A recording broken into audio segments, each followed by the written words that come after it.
জিন্দাবাদ জিন্দাবাদ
চাওক, যোৱা ৩টা দশক ধৰি টাই আহোম জনগোষ্ঠীয়ে জনজাতিকৰণৰ দাবী জনাই আহিছে আৰু এই দীৰ্ঘদিনীয়া সময়ছোৱাত আমি দেখিলোঁ কোনো এখন চৰকাৰে টাই আহোম জনগোষ্ঠীৰ যি দাবী এই দাবী কিন্তু পূৰণ কৰা নাই। আমি দেখিছোঁ যে ওচৰৰ বাংলাদেশৰ পৰা যি আমাৰ অবৈধ প্ৰব্ৰজন হৈছে, বাংলাদেশী মিয়াৰ যোগেদি যিটো অবৈধ প্ৰব্ৰজনৰ যোগেদি অসমীয়া জাতি অসুৰক্ষিত অনুভৱ কৰিছে, খিলঞ্জীয়াৰ ৰাজনৈতিক ভৱিষ্যত সংকটত পৰিছে। এই মুহূৰ্তত ইয়াৰ পৰা পৰিত্ৰাণৰ এটাই উপায় আছে, টাই আহোমকে ধৰি 6 জনগোষ্ঠীৰ জনজাতিকৰণ, যিটো কথা বিজেপি দলেও কৈ থাকে। আমি দেখিছোঁ বিগত দিনত কংগ্ৰেছ চৰকাৰে জনজাতিকৰণ নকৰিলে। জনজাতিকৰণ এইবাবেই নকৰিলে যে কংগ্ৰেছে অসমলৈ লাখ লাখ বাংলাদেশী মিয়া আনিবৰ কাৰণে, বাট মুকলি কৰি ৰাখিবৰ কাৰণে আমাৰ জনজাতিকৰণ নকৰিলে।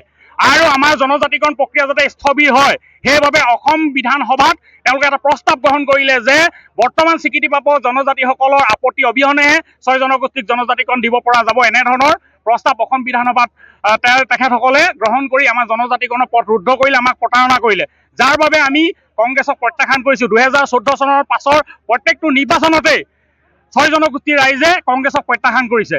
আৰু এতিয়া আমি 25 নৱেম্বৰলৈ বাট চাই আছোঁ।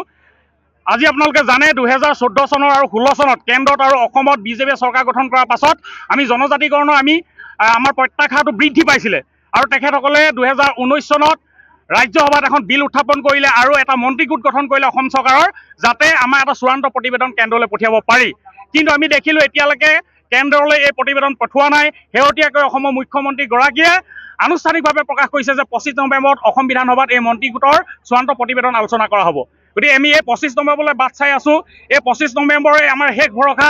এই মুখ্যমন্ত্ৰীগৰাকীৰ ওপৰত আমি যি ভৰসা কৰিছোঁ 25 নৱেম্বৰলৈকে সেই ভৰসা আমাৰ আছে। যদি 25 নৱেম্বৰৰ পাছত বা 2026 চনৰ অসম বিধানসভা নিৰ্বাচনৰ পূৰ্বে যদি আমি জনজাতিকৰণ নেপাওঁ, ইতিমধ্যে আমাক কংগ্ৰেছে প্ৰতাৰণা কৰিছে।